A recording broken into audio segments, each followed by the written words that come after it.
My wife and my best friend stole $250, $0 from our joint account to run off together. Then I found out she's been planning it for months while secretly suing me for half our home's $500, $0 value over a fake infidelity claim. I never thought I'd be the guy sitting here, staring at a screen, trying to piece together how my life turned into a damn soap opera. But here I am, and I'll tell you, the most shocking moment hit me like a freight train. My wife, Lisa, the woman I loved and trusted, was cheating on me with my best friend, Mark. That betrayal was bad enough, but what really shattered me was discovering they stole $250, $0 from our joint account to run off together. And to top it all off, she's been planning this for months while secretly suing me for half the value of our house, $500, over some fake infidelity claim she cooked up. Yeah, it's a mess, but I want to get this out to make some sense of it, even if it's just to myself.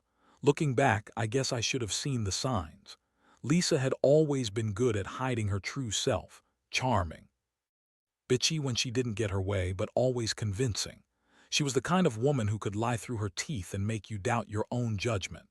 But I was blind to it because I loved her, or at least I thought I did. We'd been together for 10 years, married for 7. We had a decent life, a nice house, decent jobs, 2 kids I adore. Or I thought I did. At first, it seemed like she was just busy with her career, always on her phone, always disappearing for hours. But it was the little things that started to bother me. Late nights, secretive texts, her getting defensive when I asked about her whereabouts. I'd catch her lying about where she was going or who she was with. She'd brush it off, call me paranoid, accuse me of not trusting her. But I had this gut feeling, like a needle prick in my stomach that kept getting worse. Then came the day I found the first real clue. I was checking our bank account, something I did regularly, just to keep tabs, and I noticed a strange transfer. A withdrawal of $50, $0, made out to an account I didn't recognize. I called the bank and they confirmed it was linked to an account Lisa had set up under a fake name. That's when I started digging more, pulling at the threads. I found out she'd been draining our savings little by little, planning something big. It wasn't just money. She'd been talking to Mark behind my back. I could see the texts, the secret meetings she'd arranged, all in the last few months. I confronted her that night. The house was quiet, kids asleep, TV off. I sat her down and asked straight out, "Lisa, what the hell is going on? Who is Mark? And what's with all the money disappearing?" Her face went pale for a second, then she laughed it off, saying I was overreacting, that Mark was just a friend helping her with some work stuff, that she'd never cheat on me, that I was paranoid and insecure. But her voice trembled just enough to tell me she was lying. I could see it in her eyes, the guilt, the desperation to cover her tracks. I lost my composure. I told her I knew about the affair, about the money, everything. She denied everything at first, then broke down and admitted she'd been having an affair with Mark for months. Said she was bored, unappreciated, and Mark made her feel alive again. She blamed me for everything, said I wasn't enough, that I'd failed her. But what hit hardest was when she said she was leaving, taking the money, and starting a new life with Mark. That she'd been planning it all along, never really cared about us. I sat there, stunned, feeling my world collapse around me.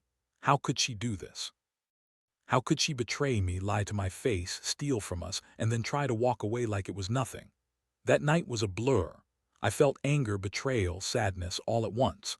I wanted to scream, to cry, to punch something. But mostly I felt stupid for trusting her so blindly. How did I miss all the warning signs? How did she manage to hide this for so long? The worst part was knowing that she'd been lying, cheating, planning her escape while pretending everything was fine. And Mark, my best friend, how could he do this? How could he betray not just me, but our friendship? It was like my whole life had been a lie, and I was just waking up to the nightmare. I knew I had to do something, but I didn't know what. The betrayal cut deep. That's when I started thinking about revenge, how to make her pay, how to make Mark regret what they'd done. But first, I needed to understand everything, to gather the evidence, to plan my next move. Because right now, I was just a guy who'd been robbed, cheated, and humiliated. And I wasn't going to let them get away with it. After that night, everything felt like a bad dream I couldn't wake up from. I stayed up all night, going over everything I'd learned, piecing it together, trying to understand how I'd been so blind. The next morning, I knew I had to act fast. I couldn't let Lisa and Mark get away with what they'd done. The money, the lies, the betrayal, it all had to be stopped. I started by digging into the bank accounts more thoroughly, pulling statements, and tracking every transaction. That's when I found out the full extent. They'd siphoned off $250, $0 from our joint account over the past few months. $500,000 in total value of our house, and they were planning to leave me with nothing. I felt sick. That money was supposed to be our future, our kids' college fund, our retirement. And now it was gone, stolen by my wife and my best friend. I couldn't believe it. It was like losing a part of myself, knowing they'd planned this, secretly schemed behind my back. I had trusted Lisa for years. She was supposed to be my partner, my confidant. And Mark, my best friend. The guy I'd shared everything with, my hopes, my fears, my secrets. And he'd turned around and betrayed me for what? A quick fling. A new life with Lisa. It was disgusting. I needed to confront her again, face to face, and get some answers. I called her that same day, told her I knew everything. She played the victim, of course. Said she was under so much stress, that I was controlling and paranoid. That Mark was just helping her with some personal stuff, and the money was for a business opportunity she'd been exploring. That she never intended to steal from me, that it was all just a misunderstanding. I wasn't buying any of it. I knew she was. Lying that she'd been planning this for months, and her excuses were just that, excuses. I told her I'd already contacted a lawyer. I needed to protect what was left of our assets. Her reaction was classic. She got bitchy, started yelling, calling me crazy and insecure. Said I was ruining everything, that I didn't understand her struggles. But I knew the truth. She'd been planning her escape, and I was just the last obstacle. I also found out she'd been secretly suing me, claiming I was unfaithful, trying to get half the house, over a fake infidelity she'd cooked up in her head. That was the cherry on top. She'd been spinning lies about me to try to get everything, to turn everything against me, all while she was out screwing Mark and stealing our money. Emotionally, I was a wreck. I felt betrayed, humiliated, furious. It was like my entire world was crumbling. I'd trusted her, loved her, built a life with her, and now I was realizing it was all a lie. I had to keep it together, though. I knew I needed a plan. I started gathering evidence, screenshots of messages, bank statements, even recordings of our conversations when she didn't know. I wanted proof, solid proof, to show the lawyer and the authorities. I also contacted a private investigator, someone who could dig deeper into her activities, find out if she'd been planning this all along. Meanwhile, Lisa kept insisting she loved me, that she was just overwhelmed, that she never wanted to hurt me. But her words felt hollow. I saw through her lies. She wasn't the woman I thought I knew. She was manipulative, selfish, and cold. Mark, too, my so-called best friend. He'd always been the guy I trusted, the one I'd gone to for advice. Now I saw he was just another snake. I couldn't believe I'd been so blind. How many hints did I miss? How many times did I brush off my gut instincts? The worst part was feeling like I'd lost not just money, but the trust in everything I believed in. I spent that week trying to process what had happened, trying to figure out what to do next. I knew I couldn't let her take everything, not just the money but the house, my reputation. I decided to file for an emergency court order to freeze her assets and prevent her from selling or transferring anything.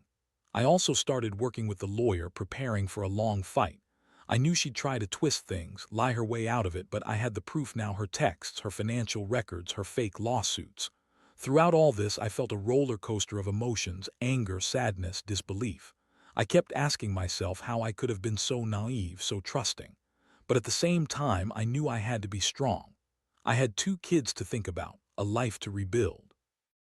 I wasn't going to let her or Mark ruin me completely. I also realized I'd have to cut ties with Lisa for good. No more pretending, no more hope that she'd change. I had to accept that she was gone from my life in every meaningful way. The betrayal was too deep, the damage too extensive. Looking back now, I'm not sure how I'll move forward yet. But I do know one thing: I'm not the same man I was a few weeks ago. I've learned that trust is fragile, and sometimes people you love the most can turn out to be your biggest enemies. I'll fight for what's mine, for my kids, for my sanity, and I'll never let someone betray me like that again. That's the harsh truth I've had to face. It's a brutal lesson, but one I have to live with. The days that followed were a whirlwind of legal battles, intense emotions, and a constant feeling that I was fighting a war I didn't fully understand. Every time I thought I had a handle on things, something new would come to light.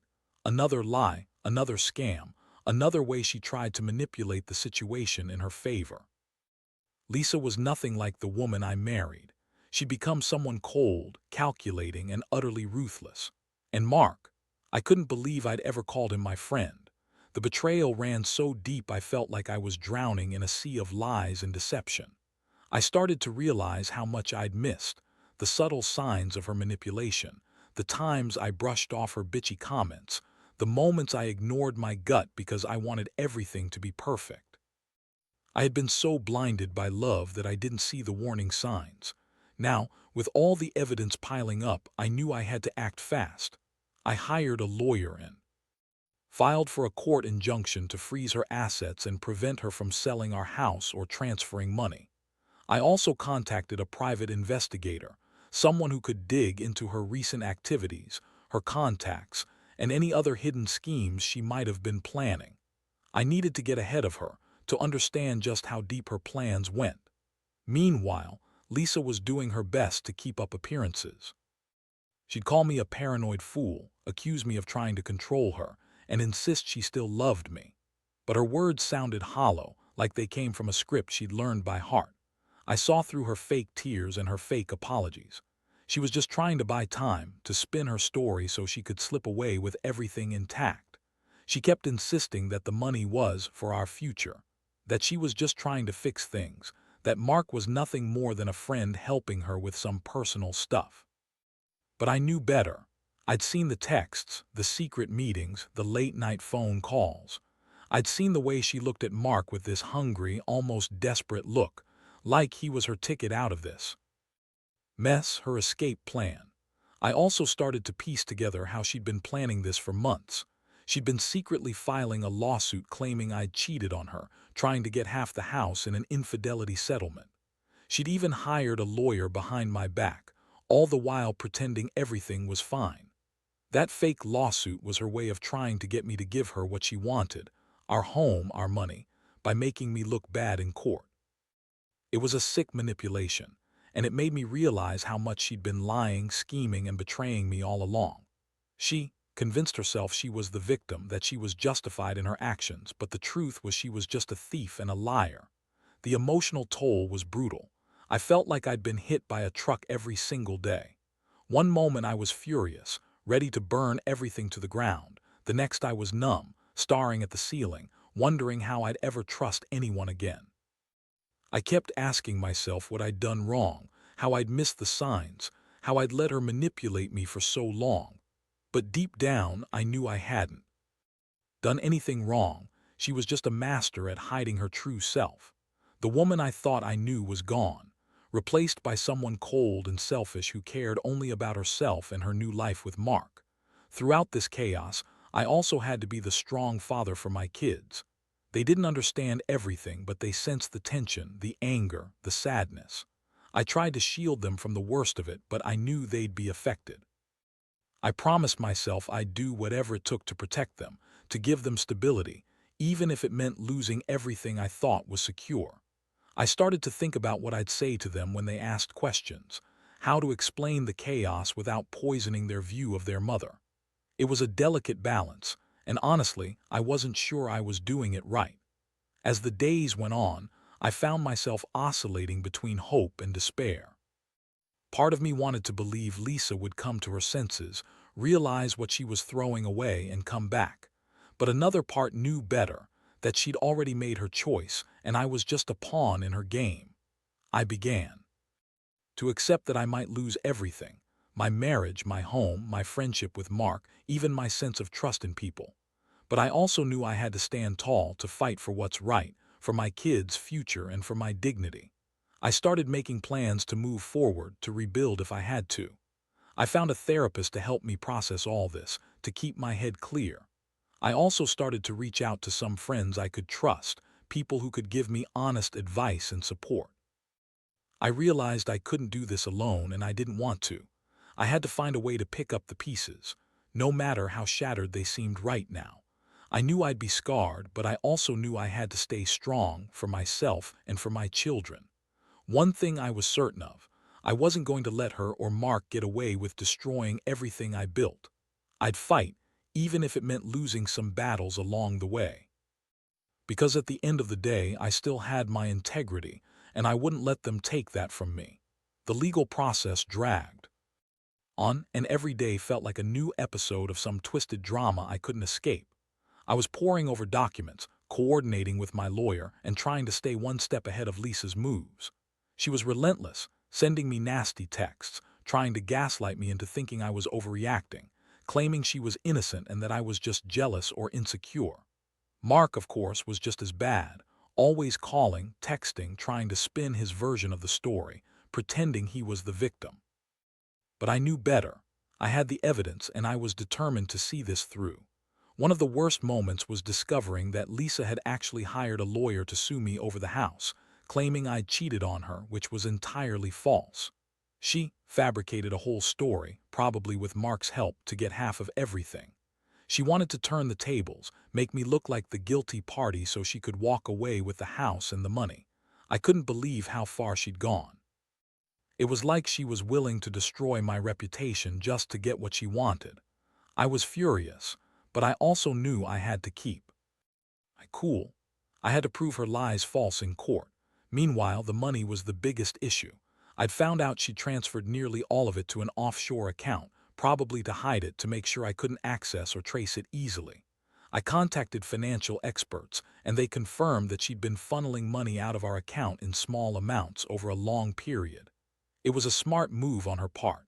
She knew if she did it all at once, I'd notice immediately.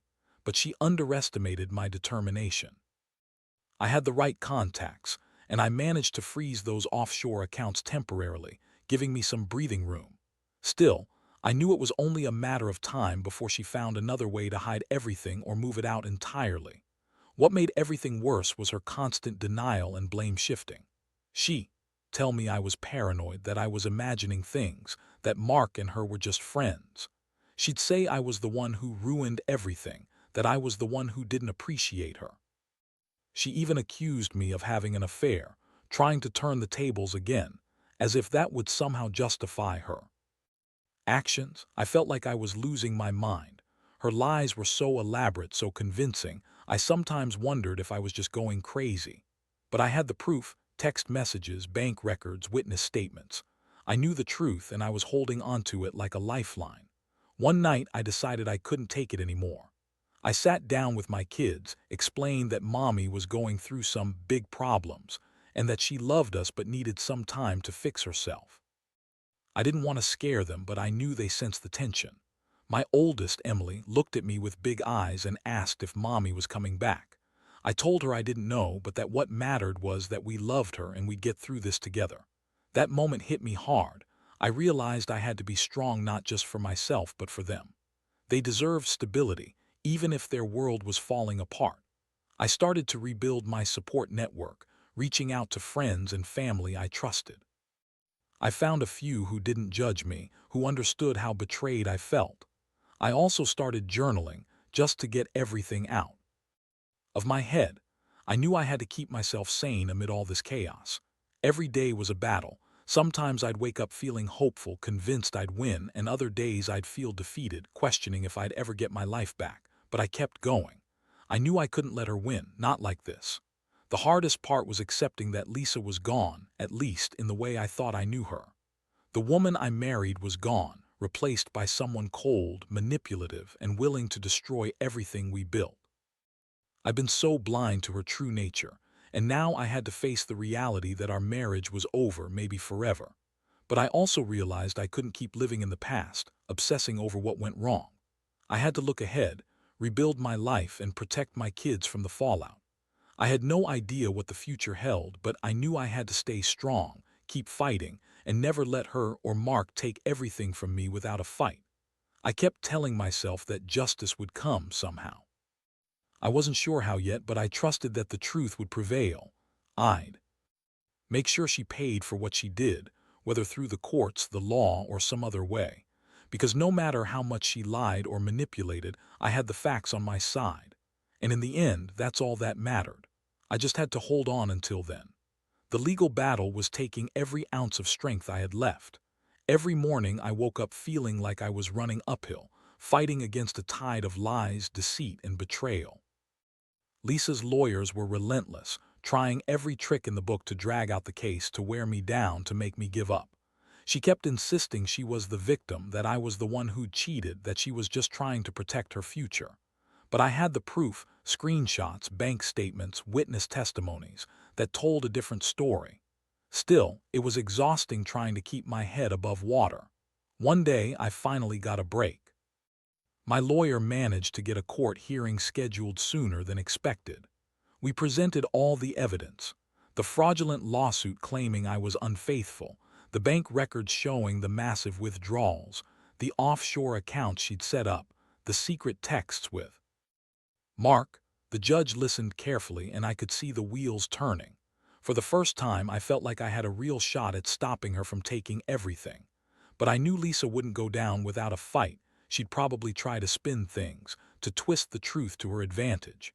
In the meantime, I was working on plans for what would happen if I lost. I had already begun looking into a new place for me and the kids, something smaller, more affordable, but safe. I'd cut ties with friends and family who might be dragged into this mess. I was trying to prepare myself emotionally for the worst, even while hoping for the best. I started to realize that I'd have to rebuild my life from scratch, lose the house, maybe even lose contact with Lisa if she kept up her manipulations. But some things started to shift. I noticed Lisa's attitude changing. She was more desperate, more frantic. She'd send me angry messages, accusing me of ruining her life, calling me a controlling bastard. She'd threatened to take everything I had, to make my life a nightmare. I could see her slipping further into her lies, trying to manipulate the court, trying to turn her own betrayal into some kind of victim story. It was clear she was panicking, but I refused to let her see me break. I stayed calm, collected, determined to win this fight. One particularly shocking moment came when I discovered she'd been secretly contacting Mark's wife, trying to get her to lie or cover for them. I found out through some messages she'd sent, pleading with her to stay quiet, to not tell anyone about Mark's affair with Lisa. That was the moment I realized how deep her deception went. She wasn't just stealing money and lying about her infidelity. She was actively trying to cover her tracks, to silence anyone who might expose her. That bought me more evidence, more reasons to push for a full legal separation and custody arrangements that protected my children. Emotionally, I was drained. I'd gone from feeling angry and betrayed to feeling numb most days. I'd lost a part of myself, the trust, the love I'd had for Lisa. But I also understood that I couldn't dwell on what was gone. I had to focus on what I still had: my kids, my integrity, my future. I started to see this whole nightmare as a test, one that would either break me or make me stronger. I chose to fight. For myself, for my kids, for the truth. The turning point came when the judge ordered a temporary restraining order against Lisa. She was not allowed to sell the house, transfer any more money, or contact Mark's wife. It was a small victory, but it felt huge in that moment. I knew the real battle was just beginning, but I also felt a flicker of hope that I could still come out of this with some semblance of justice. I vowed to keep fighting, to keep pushing until I had everything back: my money, my reputation, my peace of mind. I started planning my next moves.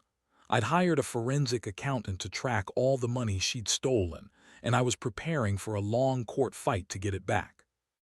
I also began to think about rebuilding trust, probably with someone new someday, but not in the near future.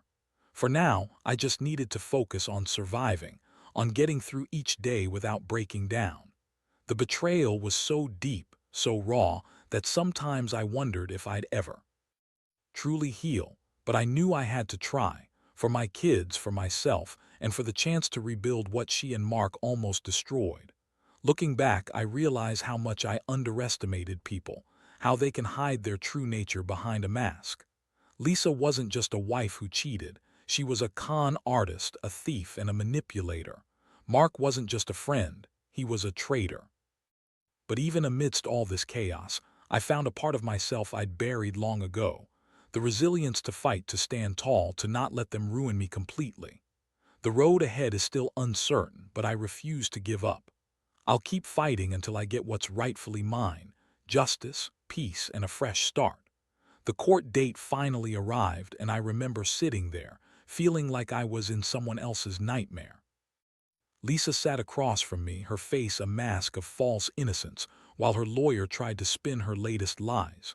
Mark wasn't there, thank God, probably hiding out, hoping this would all blow over. But I had everything lined up: the evidence, the witnesses, the facts. I'd spent weeks preparing, and I knew this was my shot to finally put an end to her manipulations. When the judge called the case, I felt a strange mix of nerves and relief. I presented the mountain of proof I'd gathered: bank statements, offshore account records, text messages, my lawyer's testimony, all showing how Lisa and Mark had schemed, stolen, and lied their way through this entire nightmare. I watched her try to maintain her composure, but I could see the cracks. Her stories didn't hold up. The judge listened carefully, and after a tense hour, the ruling was clear. Lisa was ordered to return the stolen money, the house was to be appraised, and she was barred from any further financial transactions related to our assets. That moment felt like a victory, but I knew the scars would take longer to heal. I felt exhausted, emotionally, physically, mentally. I'd been through hell, but I'd come out the other side with my integrity intact. I realized that, despite everything, I'd learned a lot about trust, betrayal, and resilience. I'd learned that some people are willing to destroy everything for their own selfish gains, but I'd also learned that I could stand up and fight back. In the months that followed, I slowly rebuilt my life. I found a new place for me and the kids, a modest but safe home where we could start fresh. I worked on healing the wounds, going to therapy, talking to friends, and focusing on my children's happiness. Lisa's presence in our lives was over, and I made peace with that. She'd lost her family, her reputation, everything she'd tried to steal. Mark disappeared from my world entirely, cut ties, moved away, probably ashamed of what he'd become. It was a hard lesson, but one I had to accept. Looking back, I realize how much I'd taken for granted: trust, friendship, stability. And I see now how fragile it all is. But I also see the strength I found within myself.